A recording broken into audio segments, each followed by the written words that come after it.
Hello ಸ್ನೇಹಿತರೆ. ರಾತ್ರಿ ಸುಮಾರು 11 ಗಂಟೆಗೆ ನಯನಾ ಫೋನ್ ಮಾಡಿ ಮೀಟ್ ಮಾಡೋಣ ಬರ್ತೀಯಾ ಅಂತ ಕೇಳಿದಳು. ನಾನು ಅವಳನ್ನು ತುಂಬಾ ಇಷ್ಟಪಡ್ತಿದ್ದೆ, ಅದಕ್ಕೆ ಇದೊಂದು ಸದವಕಾಶ ಅನ್ನಿಸ್ತು. ಇಬ್ಬರು ಹಿತ್ತಲಿನಲ್ಲಿ ಭೇಟಿಯಾದ್ವಿ. ಹೋದ ತಕ್ಷಣ ಆಕೆ ಗಟ್ಟಿಯಾಗಿ ಅಪ್ಪಿಕೊಂಡಳು. ನಿದ್ದೆಯ ಮೂಡಲ್ಲಿ ಇದ್ದ ನನಗೆ ಎಲ್ಲ ಮಾಯವಾಯಿತು. ನಾನು ಕೂಡ ಪ್ರೀತಿ ಮಾಡೋದಕ್ಕೆ ಶುರು ಮಾಡಿದೆ. ಆಕೆ ಆನಂದದಿಂದ ಒದ್ದಾಡ್ತಾ ಇದ್ದಳು.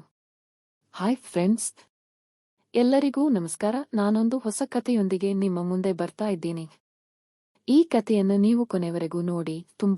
ತುಂಬಾ ಇಂಟ್ರೆಸ್ಟಿಂಗ್ ಆಗಿದೆ, ಕುತೂಹಲಕಾರಿಯಾಗಿದೆ.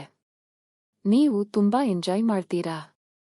ಹಾಗೆ ನಮ್ಮ ಚಾನೆಲ್ನ ದಯವಿಟ್ಟು ಲೈಕ್ ಮಾಡಿ, ಶೇರ್ ಮಾಡಿ, ಸಬ್ಸ್ಕ್ರೈಬ್ ಮಾಡಿ.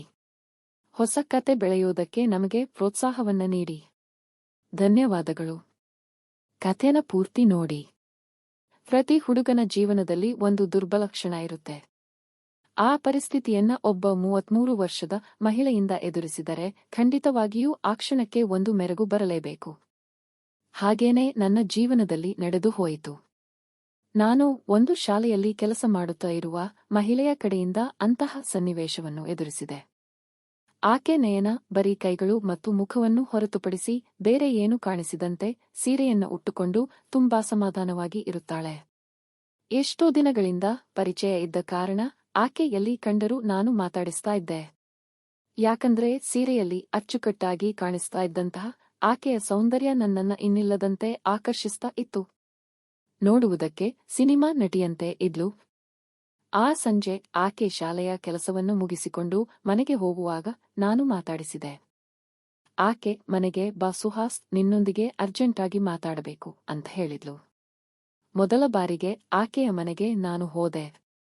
ಹೋದ ತಕ್ಷಣ ಸುಹಾಸ್, ನಾನು ಕೇಳುವ ಪ್ರತಿಯೊಂದಕ್ಕೂ ನೀನು ನಿಜವಾಗಿ ಹೇಳು ಅಂತ ಹೇಳಿದ್ಲು. ಏನಾಯ್ತು ಮೇಡಮ್? ನಿಜ ಹೇಳ್ತೀನಿ ಕೇಳಿ ಅಂತ ಹೇಳಿದೆ. ನನ್ನೊಂದಿಗೆ ಯಾಕೆ ಇಷ್ಟು ಆಪ್ತವಾಗಿ ಮಾತಾಡ್ತೀಯಾ? ಎಷ್ಟೊಂದು ಕ್ಲೋಸ್ ಆಗಿ ಯಾಕೆ ಮಾತಾಡ್ತೀಯಾ ಅಂತ ಕೇಳಿದ್ಲು. ತುಂಬಾ ದಿನದಿಂದ ನಾವಿಬ್ರು ಗೊತ್ತು ಅಲ್ವಾ, ಅದಕ್ಕೆ ಮಾತಾಡ್ತಾ ಇದ್ದೀನಿ. ತುಂಬಾ ದಿನದ ಪರಿಚಯ ಅಲ್ವಾ, ಅದಕ್ಕೆ ಕ್ಲೋಸ್ ಆಗಿ ಮಾತಾಡ್ತಾ ಇದ್ದೀನಿ ಅಂತ ಹೇಳ್ದೆ. ನಿಜನಾ? ಬೇರೆ ಉದ್ದೇಶ ಏನಾದ್ರೂ ಇದೆಯಾ ಅಂತ ಹೇಳಿ ಪದೇ ಪದೇ ಕೇಳ್ತಾ ಇದ್ಲು. ನೀವ್ ಯಾಕೆ ಹೀಗೆ ಕೇಳ್ತಾ ಇದ್ದೀರಾ ಅಂತ ಕೇಳಿದಾಗ ಆಕೆ ಅಡುಗೆ ಮನೆಗೆ ಹೋಗಿ ಜ್ಯೂಸನ್ನ ತಂದಳು.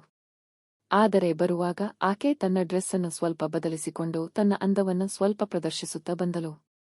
ನನಗೆ ವಿಚಿತ್ರ ಅನಿಸ್ತು. ಆ ಕ್ಷಣದಲ್ಲಿ ಒಂದು ಕ್ಷಣವೂ ನನ್ನ ಮನಸ್ಸು ನಿಲ್ಲಲಿಲ್ಲ. ಆಕೆ ಇಷ್ಟು ಆಕರ್ಷವಾಗಿ ಇದ್ದಾಳಾ? ಇಷ್ಟು ದಿನ ಆಕೆಯ ಸೌಂದರ್ಯ ನಾನು ಗಮನಿಸಲಿಲ್ವೇ?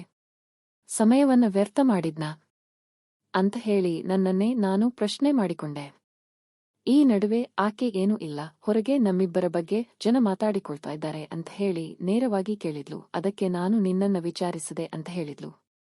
ಯಾರೋ ಏನೋ ಅಂದುಕೊಂಡ್ರೆ ನಾವೇನು ಮಾಡೋಣ? ಆದರೂ ನೀನು ಸುಂದರವಾಗಿದ್ದೀಯಾ, ನಾನು ಯುವಕ, ಅದಕ್ಕೆ ಈ ಮಾತುಗಳು. ನೀನೇನು ತಲೆ ಕೆಡಿಸಿಕೊಳ್ಬೇಡ.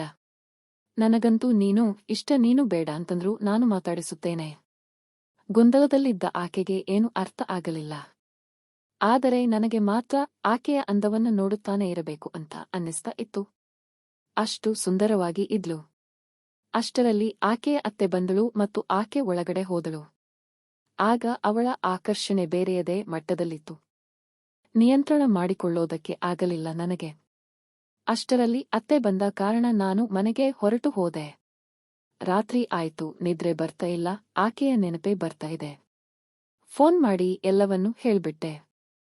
ಎಷ್ಟೋ ದಿನಗಳಿಂದ ನೀವೆಂದ್ರೆ ನನಗೆ ತುಂಬಾ ಇಷ್ಟ ಅಂತ ಹೇಳಿದೆ. ಆಕೆ ಏನನ್ನು ಮಾತನಾಡದೆ ಫೋನನ್ನ ಕಟ್ ಮಾಡಿದ್ಲು.